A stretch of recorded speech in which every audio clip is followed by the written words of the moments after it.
Okay, so hello everyone, and these are the ingredients which I'll be using to make flapjacks with. Very simple flapjacks, as you can probably tell.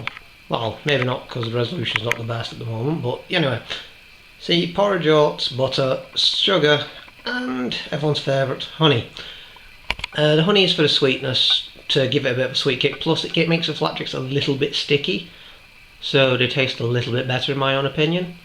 But I'm just going to measure them out and back in a minute. And so this is butter, brown sugar and honey all together. I should probably break up the butter a little bit just to make it melt a bit easier, more quickly and effectively. But this is the three main ingredients there: butter, brown sugar and honey.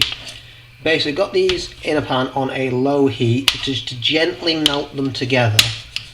And then, once these have blended together, oh shite, anyway, once these are blended together, we'll be able to add the porridge oats then, and then just mix it together, lay it in a baking tray with baking paper on so it doesn't stick, and just shove that in the oven for a little bit really. The oven only needs to be about 170 odd for about 20 minutes, so it's not too bad. So yeah, all things are going well so far, and I'm just trying to keep the camera steady whilst doing two things at once.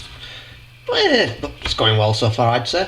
Anyway, I'm going to just wait for this to melt. I'm not going to bore you all with it because A, camera battery life, and I don't know about the camera yet as it stands because it's still relatively new to me. And hopefully this will go quite well. See you shortly.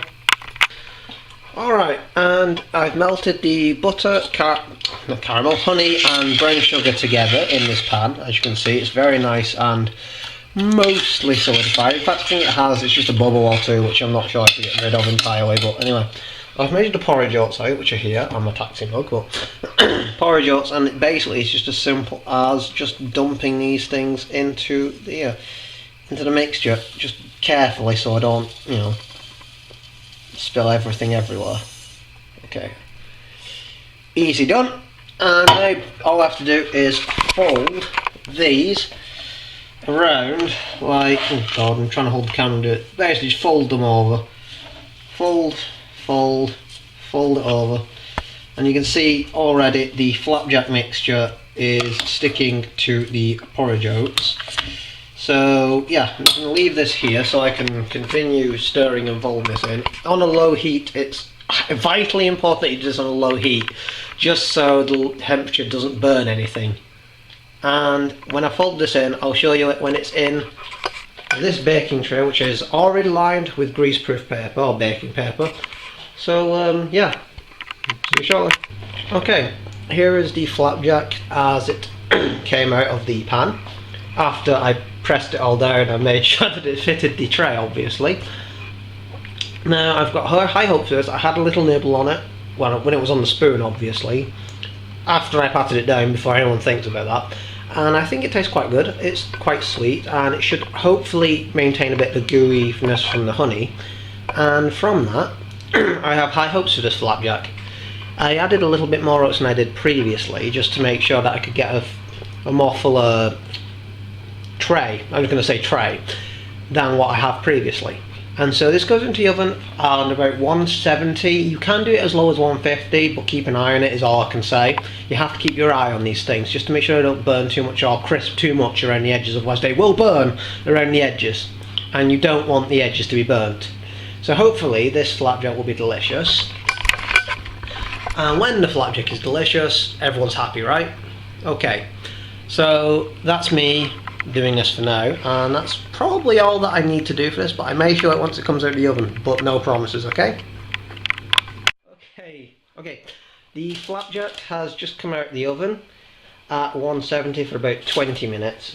You can be up to 25, just depends on your oven. We use a fan assisted oven, so that's why it's so shorter cooking time, as it were. The edges are quite brown in places, but that's not a bad thing. Brown does not mean burnt and unedible. Brown just means a bit well done. But it looks darker in this particular part here than what it is. It's not that dark, it's just the light and the greaseproof paper, but I'm quite happy with how they've turned out, to be honest with you. I think it's turned out quite well. And just leaving it to cool now, and then we're going to cut it up into pieces and then put it in Tupperware and eat it. And hopefully it'll be delicious. And here is a picture of a cat. Our cat. Hello Pablo. His name's Pablo and he is adorable. Even if he can sometimes get a bit leapy when he sees a fly, which he's probably looking at right now. I don't know what he's looking at, but he's most probably looking at something. He's a good boy and he's a cutie, but baking is not for him. This much is an established fact. Baking is not for cats because they don't eat baking things. But anyway, I'm going to stop being an idiot because cats make me a bit googly-eyed. I'm going to say this is done. This is a successful bake. I think it's a successful bake anyway. And hopefully next time we'll be making muffins. Hopefully, because I've got an idea for muffins that I've hadn't made for a little bit, and I've got enough butter left over from making the flapjack and the shortbread biscuits previously. And that should be enough butter to make muffins, because you can use vegetable oil. But anyway, I can cover these topics another time. Bye for now. Hope you enjoyed it. Have a good day. Flapjack.